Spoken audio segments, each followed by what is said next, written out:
충격적인 소식입니다. 중국과 애플 동맹이 마침내 삼성의 무릎을 꿇었습니다. 중국과 애플은 은밀히 손을 잡고 삼성을 밀어내려 했지만 결국 무릎을 꿇은 것은 중국과 애플이었습니다. 전 세계 기술 전쟁에서 삼성이 당당히 승리한 것입니다. 미국 땅에서 세계 기술 전쟁의 판도가 바뀌는 엄청난 사건입니다. 애플은 앞으로 15년 동안 중국 제품을 사용하지 못하고 중국은 애플이라는 공급망을 한순간에 잃게 되었습니다. 쾌거 중의 쾌거입니다. 삼성이 어떻게 중국과 애플의 연합을 무너뜨렸는지 그 놀라운 이야기를 지금부터 들려드리겠습니다. 그 전에 잠시 댓글로 삼성 최고라고 남겨주시면 삼성이 세계 최고의 기업으로 가는 간절한 응원이 될 것 같습니다. 삼성이 중국과 애플의 연합 동맹을 꺾었습니다. 2025년 8월 어느 뜨거운 여름날. 저는 워싱턴 DC 미국 국제무역위원회 건물 앞에서 숨을 고르고 있었습니다. 손에는 지금 막 받은 뜨거운 판결문이 들려 있었어요. 제 손이 떨렸습니다. 도저히 믿기지 않는 내용이었거든요. 중국 BOE와 그 자회사 7곳, 그리고 그 뒤에서 줄을 당기고 있던 최대 고객 애플. 의들의 거대한 공급망에 치명타가 날아간 거였습니다.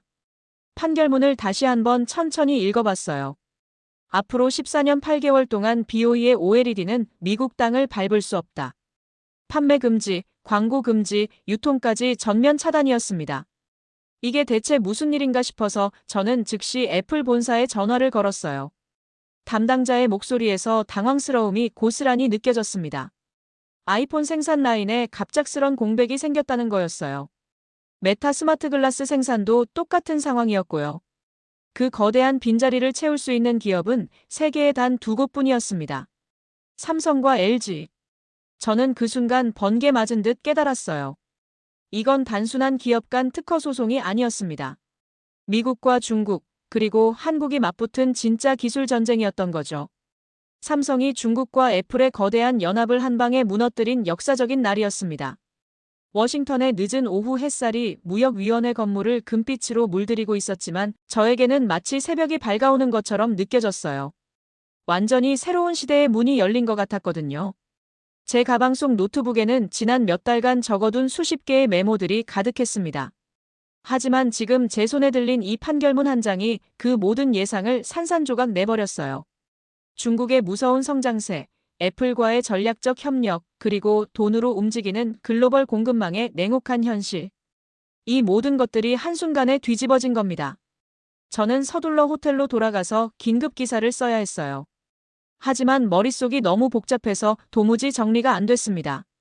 도대체 이 놀라운 일이 어떻게 시작된 걸까요?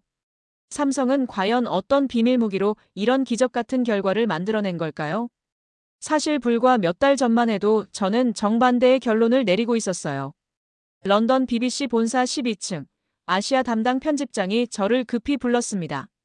한국에 가서 삼성과 중국 기업들의 치열한 경쟁을 취재해달라는 특명이었어요. 저는 솔직히 내키지 않았습니다. 뻔한 결말이 보였거든요. 애플과 BOE가 이미 손을 단단히 잡았잖아요. 중국 정부는 반도체와 디스플레이 산업에 천문학적 돈을 쏟아붓고 있었고요. 가격 경쟁력에서는 이미 게임이 끝난 것 같았어요. 편집장 앞에서 저는 솔직하게 말했습니다. 이 싸움은 장기적으로 봤을 때 한국이 밀릴 수밖에 없다고, 시간 문제일 뿐이라고 말이죠. 하지만 편집장은 고개를 저으며 단호하게 답했어요. 그래서 더 중요한 거 아니냐고 현장에서 직접 보고 와야 한다고 하더라고요. 인천공항에 도착했을 때 제 마음은 이미 결론이 나 있었습니다. 한국 기업들이 어떻게 버티고 있는지, 언제까지 버틸 수 있는지를 취재하러 온 거라고 생각했어요. 서울 시내 호텔에 짐을 풀고 첫 번째 인터뷰 준비를 하면서도 마찬가지였습니다. 제 노트북에는 이미 정해진 질문들이 줄줄이 적혀 있었어요. 중국과의 가격 경쟁에서 어떻게 살아남을 것인가? 정부 지원 없이 어떻게 버틸 것인가? 전형적인 수세적 질문들 뿐이었죠. 그런데 삼성 관계자를 직접 만났을 때 뭔가 이상했어요. 제가 예상했던 것과 그들의 표정이 완전히 달랐거든요. 위기감이나 절망감 대신 오히려 묘한 자신감이 느껴졌습니다. 한 임원이 저에게 의미심장한 말을 했어요. 곧 상황이 완전히 바뀔 거라고, 조금만 기다려보라고 하더라고요. 저는 그때 그 말을 단순한 허세나 정신승리로 받아들였습니다. 하지만 지금 돌이켜보면 그들은 이미 뭔가 중대한 걸 알고 있었던 것 같아요. 제가 얼마나 크게 틀렸는지 그때는 상상도 못했습니다. 시간을 2023년 10월로 되돌려 보겠습니다. 그때 저는 한국에 있지 않았어요. 런던에서 전혀 다른 취재를 하고 있었죠. 하지만 바로 그날 일어난 한 사건이 지금의 모든 상황을 만들어낸 출발점이었습니다. 삼성 디스플레이가 중국 BOE를 미국 국제무역위원회에 제소한 거였어요. 처음 뉴스를 봤을 때는 평범한 기업 간 특허 분쟁 정도로 생각했습니다. 이런 일은 실리콘밸리에서 하루가 멀다 하고 벌어지니까요. 하지만 제소 내용을 자세히 들여다보니 심상치 않더라고요. BOE가 OLED 핵심 기술을 몰래 빼돌렸다는 거였거든요. 더 놀라운 건 그 수법이었습니다. 삼성 핵심 엔지니어들을 체계적으로 빼내서 단숨에 양산 체제를 구축했다는 거였어요. 삼성 법무팀이 제출한 증거 자료를 보고 저는 정말 충격을 받았습니다. 어떤 기술자는 삼성을 퇴직한 지 불과 3개월 만에 BOE에서 똑같은 기술을 완벽하게 재현해냈더라고요. 우연이라고 하기엔 너무 정교하고 체계적이었어요. 더 파보니까 무서운 패턴이 드러났습니다. BOE가 몇 년에 걸쳐서 삼성 인재들을 조직적으로 스카우트하고 있었던 거죠. 연봉을 몇 배씩 올려주면서 말이에요. 저는 그때 이런 생각을 했어요. 과연 삼성이 이 거대한 상대를 이길 수 있을까? 미국 법정에서 중국 기업을 상대로 승리하는 게 과연 가능할까? 게다가 BOE 뒤에는 애플이라는 거대한 방패막이 서 있었거든요. 하지만 삼성은 전혀 주저하지 않았습니다. 오히려 더 공격적으로 나섰어요. 기술 탈취의 구체적인 경로, 정확한 시기, 상세한 방법까지 모든 증거를 차곡차곡 쌓아 올렸습니다. 이 사건은 단순한 기업 간 다툼이 아니라 미국, 중국, 한국이 정면 충돌하는 기술 패권 전쟁의 신호탄이 된 거였어요. 제가 한국에 오게 된 이유도 바로 이 사건 때문이었습니다. 과연 어떤 놀라운 결말이 기다리고 있을지 정말 궁금했거든요. 2025년 6월, 저는 운명적인 비행기를 탔습니다. 목적지는 워싱턴 DC. ITC 청문회를 직접 지켜보기 위해서였어요. 국제무역위원회 건물에 들어서는 순간 공기 자체가 달랐습니다. 양쪽 변호사팀에서 뿜어져 나오는 긴장감이 저에게까지 전해졌거든요. 삼성 측에는 한국에서 온 최고 임원들과 월스트리트 최고 로펌 변호사들이 나란히 앉아 있었어요. BOE 측에도 중국 본사 핵심 인사들과 애플 관계자들이 단단한 진영을 구축하고 있었습니다. 청문회가 시작되자마자 분위기가 확 바뀌었어요. ITC 조사관이 첫 마디를 던졌을 때 저는 제 귀를 의심했습니다. 삼성의 보안 조치는 세계 최고 수준이라고 단언하더라고요. 그러면서 동시에 BOE의 부정 취득을 명확히 인정했습니다. 삼성이 입은 피해와 위협도 구체적으로 확인했고요. 저는 그 순간 뭔가 제가 놓친 게 있다는 걸 직감했어요. 제가 예상했던 것과 현실이 너무 달랐거든요.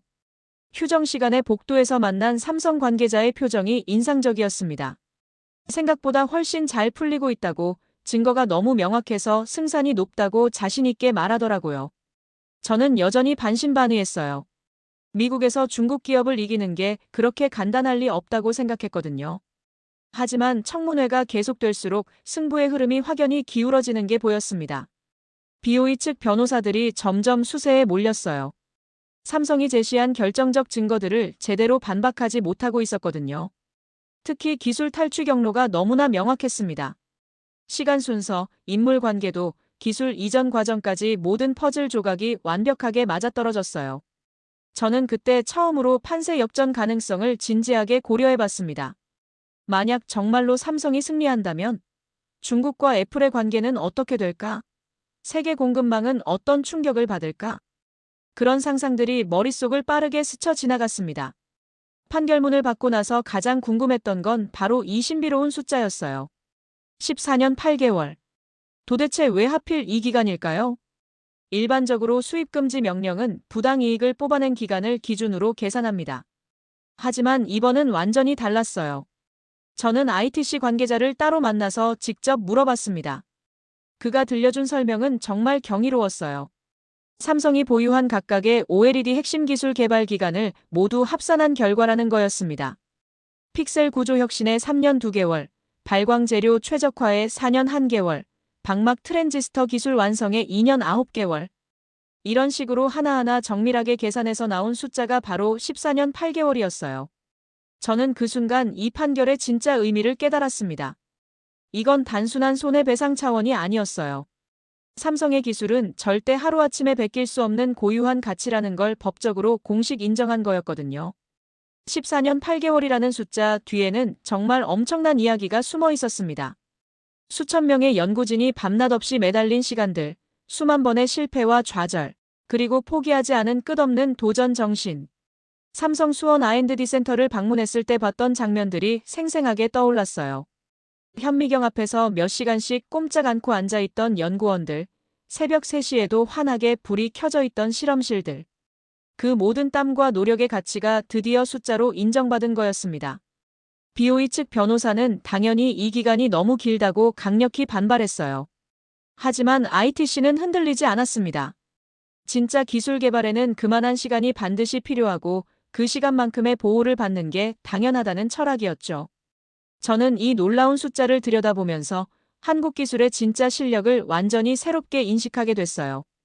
겉으로 보기엔 중국이 무섭게 빠른 속도로 따라잡는 것 같지만 실제로는 14년 8개월이라는 거대한 기술 격차가 엄존하고 있었던 거죠. 판결이 공개된 직후 가장 바쁜 곳은 단연 애플 본사였을 겁니다.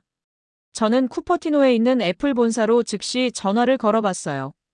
당연히 공식적이고 딱딱한 입장만 들을 수 있었지만 그들의 진짜 속마음은 훤히 보였습니다. BOE의 갑작스런 퇴출로 애플의 가격 협상력이 완전히 무너진 거였거든요. 그동안 애플은 BOE를 강력한 지렛대로 활용해왔어요. 삼성과 LG를 압박해서 더 좋은 조건을 뽑아내는 완벽한 카드였죠. 하지만 이제 그 소중한 카드가 영원히 사라진 겁니다. 애플 내부 관계자가 익명을 조건으로 들려준 뒷이야기는 더욱 구체적이고 충격적이었어요. 아이폰 17 시리즈 전체 생산 계획이 긴급히 전면 수정되고 있다는 거였습니다. BOE에서 공급받을 예정이었던 엄청난 물량을 대체할 방법을 찾느라 비상이 걸렸다고 하더라고요. 메타도 똑같은 상황에 빠졌습니다. 차세대 스마트 글라스용 디스플레이 공급에 예상치 못한 큰 구멍이 뚫린 거였어요. 결국 애플은 다시 삼성과 LG에 전적으로 의존할 수밖에 없는 구조로 되돌아가게 됐습니다. 저는 그 순간 이런 생각이 번개처럼 스쳤어요. 이건 삼성의 단순한 법정 승리를 넘어서서 애플을 완전히 무릎 꿇린 역사적 판결이네. 실제로 애플 주가는 판결 발표 후 며칠 동안 불안정한 모습을 보였어요. 공급망 리스크가 다시 수면 위로 떠오른 거죠. 반대로 삼성과 LG 주가는 힘차게 상승했습니다. 월스트리트 애널리스트들이 독점력 강화를 긍정적으로 평가했거든요. 한 유명 투자은행 애널리스트는 이렇게 냉정하게 평가했어요. 애플이 다시 한국 기업들의 손바닥 안으로 완전히 들어갔다고 말이죠. 저는 이 아이러니한 상황이 정말 흥미로웠어요. 그동안 애플은 공급업체 다변화를 통해서 협상력을 최대한 높이려고 노력해왔는데 결국 원점으로 돌아온 거니까요. 서울 수원에 있는 삼성 R&D 캠퍼스를 방문한 날은 제 인생에서 절대 잊을 수 없는 하루가 됐습니다.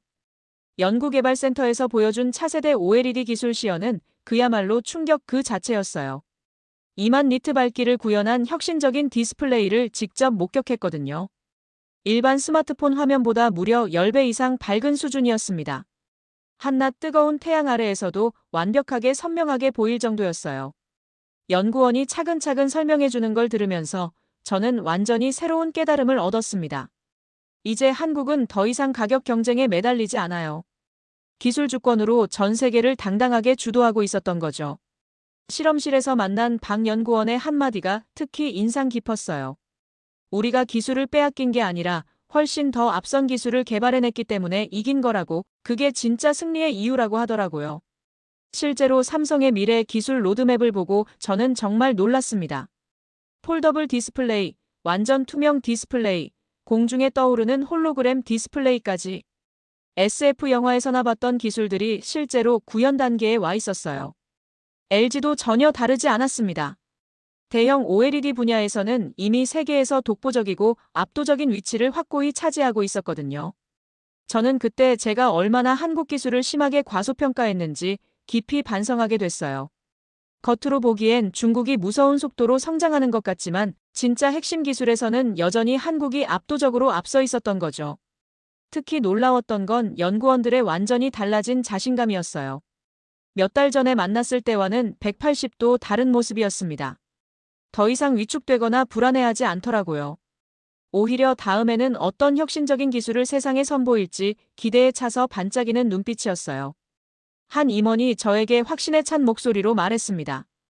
이번 판결이 기술의 진짜 가치를 제대로 인정받는 역사적 전환점이 됐다고, 앞으로는 더욱 당당하게 기술 개발에 투자할 수 있게 됐다고 하더라고요. 저는 그 순간 완전히 확신했어요. 한국이 세계 기술 무대를 다시 정복하고 있다는 걸 말이죠. 영국으로 돌아가는 긴 비행기 안에서 저는 제 인생에서 가장 중요한 기사를 썼습니다. 하지만 그보다 더 중요한 건 제 마음속에서 일어난 완전한 변화였어요. 인천공항에서 출발하면서 저는 정말 완전히 다른 사람이 된 기분이었습니다. 런던 BBC 스튜디오에 돌아와서 카메라 앞에 섰을 때 저는 시청자들에게 솔직하게 모든 걸 고백했어요. 처음엔 한국이 절대 이길 수 없다고 확신했다고 말이죠. 애플과 BOE의 강력한 협력 관계, 중국 정부의 막강한 지원, 그리고 압도적인 가격 경쟁력. 이 모든 걸 종합해보면 삼성이 밀려날 수밖에 없어 보였거든요. 하지만 제가 완전히, 그리고 철저하게 틀렸다고 인정했습니다. 이번 역사적인 판결은 한국이 세계 기술 전쟁의 정확한 중심에 서 있음을 명확하게 증명했다고 말했어요. 14년 8개월이라는 상징적인 숫자가 그 모든 진실을 완벽하게 보여주고 있습니다. 이건 단순한 법정에서의 승리가 아니라 진짜 기술의 가치가 마침내 인정받은 역사적 순간이었어요. 영국 시청자들의 반응도 정말 뜨거웠습니다. 댓글들을 하나하나 읽어보니 많은 분들이 저와 비슷한 놀라움을 경험하고 있더라고요. 한국 기술을 완전히 새롭게 인식하게 됐다는 댓글들이 쏟아져 나왔습니다. 특히 기억에 남는 댓글이 하나 있어요. 기술은 절대 하루아침에 만들어지는 게 아니라는 걸 이번에 처음 깨달았다는 내용이었거든요. 저도 정확히 같은 마음이었어요. 14년 8개월이라는 숫자 뒤에 숨어있는 무수한 노력과 끝없는 시간의 가치를 비로소 이해하게 됐습니다. 마지막 촬영을 끝내면서 저는 카메라를 향해 이렇게 말했어요. 이번 사건은 삼성만의 승리가 아니라 한국 기술 전체의 완전한 승리라고 말이죠. 중국과 애플이 손을 단단히 잡고 덤벼들어도 진짜 기술력 앞에서는 결국 무릎을 꿇을 수밖에 없다는 걸 전 세계에 보여준 역사적 사건이었습니다. 카메라가 꺼지고 스튜디오 조명이 하나둘 어두워질 때까지 저는 한국에서 보낸 그 소중한 시간들을 계속 되돌아봤어요. 편견을 완전히 깨부수고 진실을 발견하는 것. 그게 바로 진짜 기자의 역할이라는 걸 다시 한번 뼈저리게 깨달았습니다. 여러분, 어떠셨나요? 저와 함께 14년 8개월이라는 놀라운 승리의 드라마를 끝까지 따라와 주셔서 정말 감사합니다. 처음부터 끝까지 예상치 못한 반전의 연속이었죠. 저도 취재하면서 계속 놀라고 또 놀랐거든요. 이런 흥미진진한 국제경제와 기술 패권 이야기가 더 보고 싶으시다면 구독 버튼을 꼭 눌러주세요. 그리고 좋아요도 꼭 잊지 마시고요. 댓글로는 여러분이 생각하는 한국 기술의 놀라운 미래에 대해서 자유롭게 들려주세요. 정말 궁금하거든요. 다음에는 또 어떤 충격적이고 놀라운 이야기로 여러분을 찾아뵐까요? 많이 기대해 주시고 오늘도 끝까지 시청해 주셔서 진심으로 감사합니다.